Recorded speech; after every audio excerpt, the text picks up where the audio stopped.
Welcome to my channel SSM learning. हमने last class के अंदर BA प्रोग्राम थर्ड ईयर का इम्पोर्टेंट टॉपिक प्रथम विश्व युद्ध करा था। प्रथम विश्व युद्ध के बारे में लास्ट टॉपिक के अंदर केवल परिचय जाना था। अब हम उसके कारणों के बारे में जानेंगे कि प्रथम विश्व युद्ध किन किन कारणों से हुआ। तो उसके कुछ कारण मैंने यहाँ पे लिख रखे हैं, जैसे सैन्यवाद में वृद्धि होना, राष्ट्रवाद का उदय होना, पूर्वी प्रश्न और बाल्कन वाला मुद्दा, साम्राज्यवाद का विकास विस्तार होना, जर्मनी का उदय होना यानी कि बिस्मार्क की नीतियां, घरेलू नीतियां, जो यूरोप के कुछ राष्ट्र थे उनके कुछ ना कुछ अपनी घरेलू नीतियां थी जिनके बारे में विस्तार से जानेंगे। राजकुमार जो ऑस्ट्रिया का राजकुमार था फर्डिनेंड, उसकी हत्या कर दी गई थी। प्रेस की भूमिका यानी कि समाचार पत्र, प्रेस और जनमत, इन्होंने इनकी क्या भूमिका रही इस युद्ध के अंदर, उन सब विषयों के बारे में एक एक करके विस्तार से जानने वाले हैं। युद्ध के महत्वपूर्ण कारणों में से एक कारण जर्मनी का उदय भी था। आइए जानते हैं जर्मनी के उदय के बारे में। जर्मनी का जो चांसलर था बिस्मार्क, उसने कुछ अपनी कूटनीतियों और चतुर शैली के कारण जर्मनी को यूरोप पूरे महाद्वीप के अंदर उसको प्रभावशाली व शक्तिशाली देश बनाने की कोशिश करी। बिस्मार्क ने ऐसी संधियां, ऐसे समझौते किए अन्य देशों के साथ, अन्य महाशक्तियों के साथ, कि जिससे यूरोप के अंदर पूरा जर्मनी एक प्रभावशाली देश बन जाए। उनके अंदर महाशक्तियां जो थी, महाशक्तियों द्वारा शक्ति संतुलन स्थापित किया गया।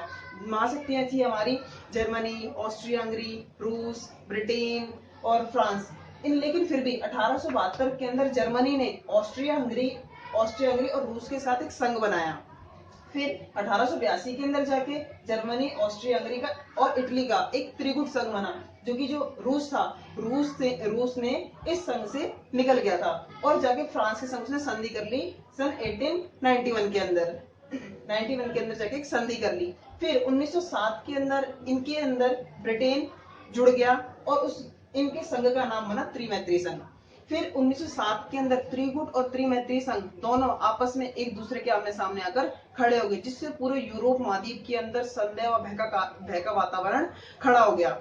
लेकिन हमारे जो AJP टायलर उस समय के तत्कालीन विचारक थे, उनका मानना था कि ये जर्मनी का उदय होना एक मुख्य कारण नहीं है, इसके अलावा और भी कई सारे कारण थे जिसकी वजह से प्रथम विश्व युद्ध हुआ था। उनके अंदर हम एक एक करके भी जानेंगे। अब अगला पॉइंट इस प्रकार है। हेलो फ्रेंड्स, चलिए फिर स्टार्ट करते हैं नेक्स्ट पॉइंट है आपका सैन्यवाद में वृद्धि। सैन्यवाद जो है वो संधि प्रणाली से जुड़ा हुआ है। इसके अंदर विकास का उत्तरदायी, इसको युद्ध के विकास का उत्तरदायी माना जाता है। इसके अंदर विशाल सेनाओं की शुरुआत हुई। विशाल सेना में बड़ी बड़ी सेनाओं के निर्माण प्रक्रिया शुरू हो गई। सबसे पहले फ्रांसीसी क्रांति जब हुई थी, उसके अंदर सबसे पहले इसकी विशाल सेनाएं बनाई गई थी। फिर उसके बाद जर्मनी का एकीकरण के दौरान इसका विकास विस्तार हुआ, यानी कि जब जर्मनी का चांसलर आया बिस्मार्क, उसने इसका विकास और विस्तार किया। उससे पहले नेपोलियन के अधिकार के अंदर ये फली फूल हुआ। काफी नेपोलियन ने इसका काफी दौर तक इसका इस्तेमाल किया। फिर 1870 से 1914 जो कि पूरे यूरोप के लिए एक सशस्त्र शिविर माना गया, यानी पूरे यूरोप के अंदर सैन्य शक्ति को बढ़ावा दिया गया। वहां पे हर अलग अलग देश अपने अपने सैन्य शक्तियों को बढ़ावा दे रहे थे। अलग अलग बम विस्फोट बनाए जा रहे थे, अलग अलग सेनाएं तैयार की जा रही थी, हर एक महाशक्ति के द्वारा। फिर यूरोपीय देश द्वारा बनाई गई योजनाएं जो कि युद्ध का कारण बनी। यूरोपीय जो देश थे उनके द्वारा बनाई गई योजनाओं को AJP टायलर, जो कि उस टाइम के विचारक थे, उन्होंने यूरोपीय देशों के द्वारा बनाई गई योजनाओं को मुख्य कारण माना।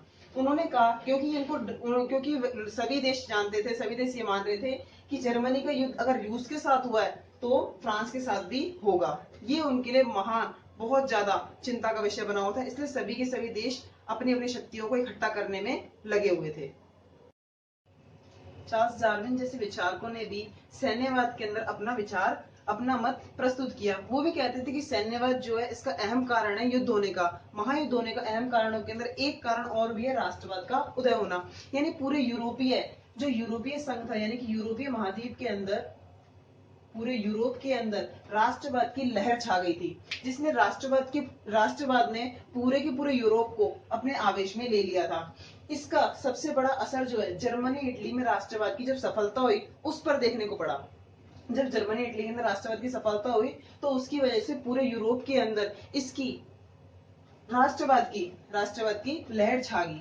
राष्ट्रवाद की प्रतिस्पर्धा में नौसेना व सैन्य हथियारों को बढ़ावा मिला। जब राष्ट्रवाद की सफलता हुई तो उसके बाद सभी के सभी देशों, सभी महाशक्ति, सभी यूरोपीय महाशक्तियों के अंदर ये होड़ लग गई कि हम ज्यादा सैन्य हथियार, अपनी नौसेना को मजबूत करेंगे, अपने सैन्य बल को मजबूत करेंगे। उन्होंने, जिससे यूरोपीय शक्तियों को ये बढ़ाओ, उनको प्रोत्साहन मिला, जिसकी वजह से उन्होंने एशिया, अफ्रीका व बाल्कन जैसे बड़े बड़े देशों के ऊपर आक्रमण करना, यानी कि उनसे झगड़ा मोल लेना शुरू कर दिया। एजेपी टेलर के अनुसार, यानी कि जो हमारे उस तत्कालीन उस समय के प्रवक्ता थे, विचारक थे, उन्होंने बताया कि लोगों ने इसके अंदर अपनी इच्छा के अनुसार इस युद्ध के अंदर छलांग लगाई थी। उन्होंने कहा था कि उनका मानना था कि जैसे इस टाइम पे भी होता है, इस टाइम पर भी लोग अपनी इच्छा अनुसार जो उनकी आवश्यकता होती है, अपनी आवश्यकताओं के लिए आंदोलन करते हैं। सेम उस तरीके से उस समय पर भी लोगों ने अपनी आवश्यकताओं के अनुसार, अपनी जरूरत के लिए उस समय पर आंदोलन, यानी कि महायुद्ध के अंदर शामिल होना सही समझा। उन्होंने अपनी अपनी इच्छा अनुसार, अपने अपने कारणों की वजह से युद्ध के अंदर शामिल हुए।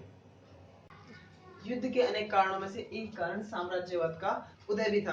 पहले साम्राज्यवाद का अर्थ जान लेते हैं। साम्राज्यवाद का मतलब होता है अपने क्षेत्र को, अपने देश की सीमा को, अपने देश की सीमा को और आगे बढ़ाना, उसे साम्राज्यवाद कहा जाता है। 19वीं सदी के अंदर सभी यूरोप की महाशक्तियों में समुद्र पार विस्तार को लेकर एक प्रतिस्पर्धा शुरू हो गई, एक होड़ शुरू हो गई समुद्र पार विस्तार को लेकर। सभी के सभी देश चाहते थे कि हमारा क्षेत्र जो है और बढ़ाओ।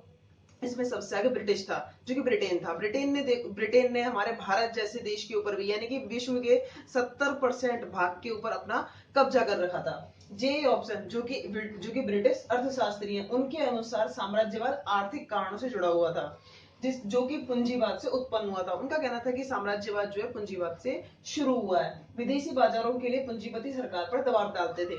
जो पूंजीपति वर्ग था, यूरोपीय महाशक्तियों के अंदर जो पूंजीपति वर्ग था, वो अपनी सरकारों के ऊपर दबाव डाल रहे थे ताकि उन्हें विदेशी बाजार मिले, जहां पर जाके वो अपने सामान की बिक्री कर सके, जिससे नए औद्योगिक बाजारों के साथ नए क्षेत्रों के लिए एक संघर्ष शुरू हो गया, जिसके अंदर यूरोपीय देशों को विश्व में बांट दिया। तभी उस टाइम पे देखा गया कि पूरे के पूरे यूरोप के अंदर एक टेंस सा माहौल खड़ा हो गया था। धर्म के कारण भी साम्राज्यवाद उत्पन्न हुआ। उस टाइम में कुछ इतिहासकार मानते हैं, जो कि कहते हैं कि धर्म के कारण भी साम्राज्यवाद का विकास विस्तार हुआ। यानी कि जो ईसाई मिशनरी थी, जो हमारी उस समय ईसाई मिशनरी थी, ईसाई मिशनरी ने भी ईसाई जो कि गैर ईसाई थे, गैर ईसाई मिशनरी के ऊपर दबाव डाला। ईसाई मिशनरी ने धर्म उत्पन्न करने के लिए ईसाई मिशनरी ने गैर ईसाई मिशनरी के ऊपर दबाव डाला ताकि वो अपना धर्म परिवर्तन करें। इस वजह से जो ईसाई मिशनरी का भी एक मत था साम्राज्यवाद का उदय करने में। यानी कि अब तक हमने जाना कि साम्राज्यवाद और प्रथम विश्व युद्ध होने के कितने सारे कारण थे। बाकी बचे कुछ कारणों को हम अगली वीडियो के अंदर जानेंगे।